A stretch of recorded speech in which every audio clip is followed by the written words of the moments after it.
Alright, so in this video, I'm just going to mainly be talking about the three most important elements to get better in Geometry Dash, which will make you beat levels you probably never thought were possible. And also, I'm going to be giving a ranking on each point to just generally weigh their importance. Alright, I'm not going to hold you any longer. Let's get into the video. Alright, so the first aspect I wanted to talk about is your setup or hardware.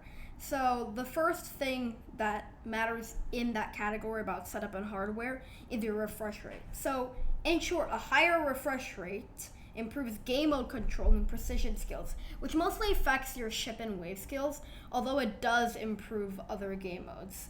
And that's why it's really important to have a lot of high FPS. But you can always use CBF. And the next thing is your input device. So there's two essential things that comes to your input device. So the first thing is polling rate, which is how many times the keyboard or device checks if you've clicked, which is basically similar to how much delay there is. So 1000 hertz polling rate will mean that you have 1 millisecond delay of a click, which is really little. And then rapid trigger is another important feature in input devices and is used in many Wooting keyboards. Is what rapid trigger does is that when you press down the key, so normally you'd have to press it down all the way for it to activate, but with rapid trigger you only press it down a little tiny bit and it already activates. So these two things are incredibly important for playing in Geometry Dash and overall just your input device in general. Although I'm still gonna rate it a 6 out of 10 because you can always improve on your situation and you can always adapt, which is why I don't think it's one of the most important ones, although it is pretty useful. Oh, and also here's the difference between 60 FPS straight fly and 240 FPS straight fly.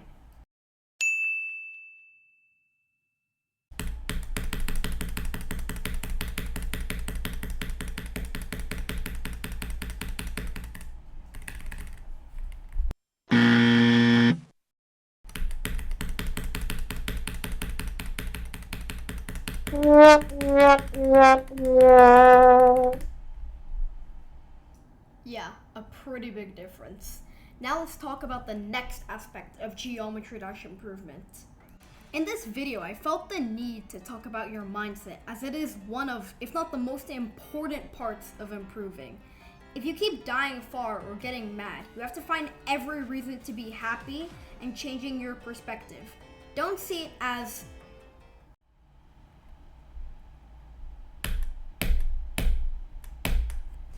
man, this part is horrible. I'm done with this game. Screw you.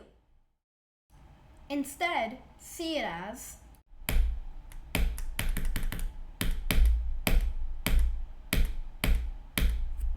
man, I'm actually getting pretty consistent. Wow. Maybe if I just practice this, I can actually get past it easier and I can make really good progress. Another thing to control is your nerves as you get far, because two things related to your mindset are anger, which is what we just discussed, and calmness, which helps you focus more on a run. In short, you just have to stay calm and collected. I rate this an 8 out of 10, as whether you have good hardware or not, this will always be something holding you back. I mean, you won't be useless without a good mindset. It'll just be holding you back a lot, and you'll probably want to start bashing your head into the wall. Most of the time, the best strategy isn't trying to hold in all the anger or trying to be super calm. It's actually just analyzing your mistake, doing something different, and being super confident with your practice. The last thing I want us to talk about is how you handle the level itself. Picture this. You're trying to make good progress, but you keep dying at the super annoying click.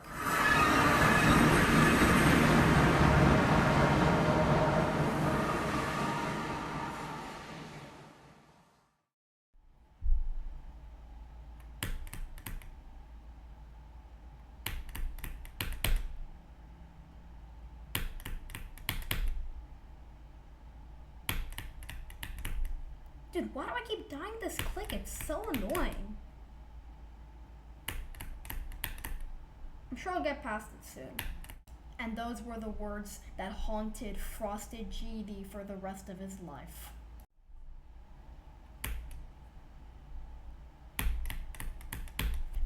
Oh my god, this is like the 57th time I've died here. I cannot get past it. Now, ask me this. Would you rather bash your desk, ruin your mindset, and prevent yourself from getting past it, or are you gonna practice the click and get past it more consistently? Obviously the second option. If I hit this click later, will it make the click easier if I buffer the ore before it? You have to be asking yourself all these questions and gain consistency for the click part, whatever it is, because how you enter the click changes when you have to do the click, which is hard to adapt your brain to the new position. And as I said before, when you die, don't just sit there contemplating, analyze your mistake, and from that, try different ways to do the click or just execute the input earlier or later. It's also important that I mention progression. Now, a lot of people get stuck on the decision between jumping 1 to 2 difficulties and playing levels that are like 5 spots on the already extreme demons list between each other. And I find jumping fun, and at the end of the day, everyone has their own unique story. I mean, at this current moment, I'm jumping from Darkened, which is like a top 600, to Zodiac, which is list level. And that's about 500 spots difficulty on the already extreme demons list, which is quite a difficulty gap, but I find it challenging enough to be fun in pushing my skills, and also not too hard to say skew my skill set, which is what happens to a lot of people when they do the wrong jump. And you don't have to agree with me. Everyone has different preferences, and not having the same as me is fine. It depends on you, which is why I try to base my tips generally and not built on one thing or instruction.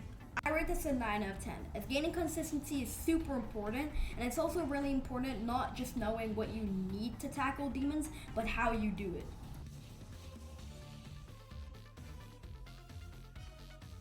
Before I give my summary, I just want to state a few things to remember. And the first thing is the instruction on how to make yourself have a good mindset and stay with it. So what's important to do is you have to stay non-angry. So whenever you feel like you're getting angry on a level, take a break from it, play something else. And when you come back, you'll do way better, you'll feel more confident, you'll probably have less nerves, and you'll overall just be less angry and probably make better progress. And the second thing is you have your own opinions, and what that means is that you have to follow what you think is best for you, not by statistics. And a good example of this is your input device. So I have a Wooting ADHD, but I recently bought something called the Wooting Uru, which by the statistics and by the polling rate, it should be 8 times less responsive, since the keyboard, the Wooting ADHD, has 8,000 hertz, and the Wooting Uru only has 1K. So why would I buy the Wooting Uru?